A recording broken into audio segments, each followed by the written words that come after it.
अशा पद्धतीने मी दोन्ही बाजूनी चुन्या घालून घेतल्या.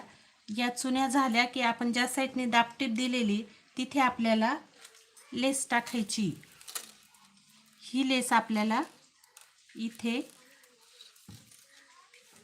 टिप मारून पॅक करायची आणि ही जी आपली वरची साईड आहे, ज्या साईडने आपण 4 इंच माप टाकलेलं होतं त्या साईडनी त्याचा मध्य काढून तिथे कट मारून घ्यायचा.